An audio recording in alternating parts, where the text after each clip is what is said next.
happens that I get to question next. You know, probably even more concerning, Senator Kaine, than the restrictions that you cited that the federal government has done over our history is the fact that there are some who want to return to those restrictive policies. And they want to return to them not just in terms of the federal government, but across our society. And that is particularly concerning.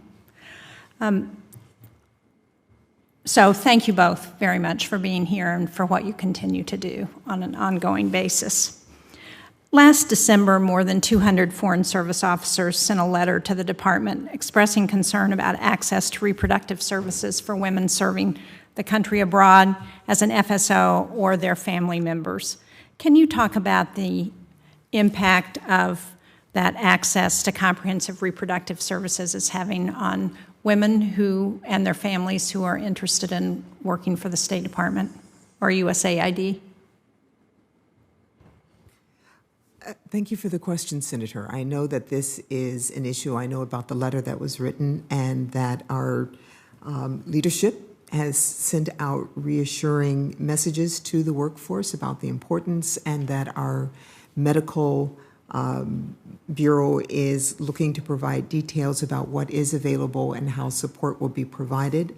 And I will ask to take the question back so that I can get you a fully informed response to what steps are being taken. Thank you, because my second question was going to be, is this something that your office is working to address? So I would be very interested in hearing that. And one of the things that I understand is that nearly 80% of medical officers at the Bureau of Medical Services are men, predominantly white men. So that lack of diversity obviously has an impact on those people that are being served by that agency. I would not disagree. You don't need to respond to that. That's a declarative statement. But in that same letter from last December, the FSOs also expressed concern about the inconsistent availability of rape kits. And the IG has previously noted that sexual harassment is likely underreported in the department, that a key reason is the lack of confidence in the department's ability to resolve complaints, and that this inconsistent access to rape kits and lack of training by staff fundamentally undermines the ability of those who are assaulted to seek justice and accountability for any crimes committed against them. Can you talk about how you're responding to that kind of concern? Thank you for the question, Senator. It is extremely important. We are working, of course, with the Office of Civil Rights, where our anti-harassment program currently sits.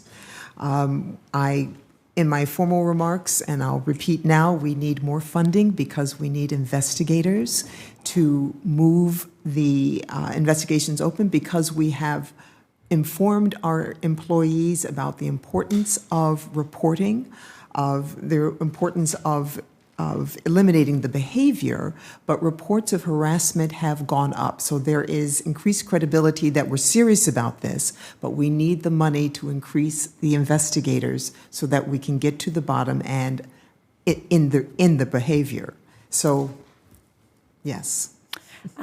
Well, thank you. I'm glad to hear that that's a focus of what you're looking at.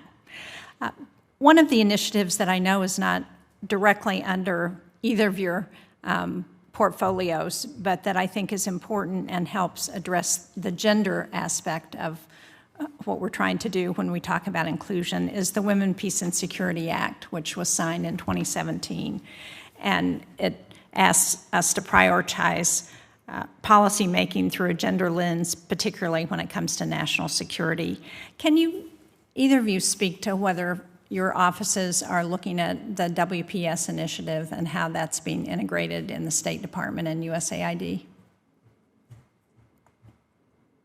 Thank you for the question, Senator. I can say that my office does not specifically look at it. It is in the Office of Global Women's Issues, a wonderful office. And we have our new Special Representative for Racial Equity, who is taking over the agency equity plan. So that's where those issues lie. But of course, we are cooperative and supportive because it's inside our organization as well as outside our organization. And so I'll leave it there. Nene? Dalla. Thank you, Senator. We actually also, like Ambassador, do not manage the agenda program. However, we do have a senior gender coordinator and advisor who also reports to the administrator, and I'll be happy to take your question back and for the question for the record. Thank you. Thank you both. Senator Markey. Yield to Senator Murphy. Senator Murphy. Thank you, Senator Markey. Senator Markey is next. I have yet to vote, so I was just going to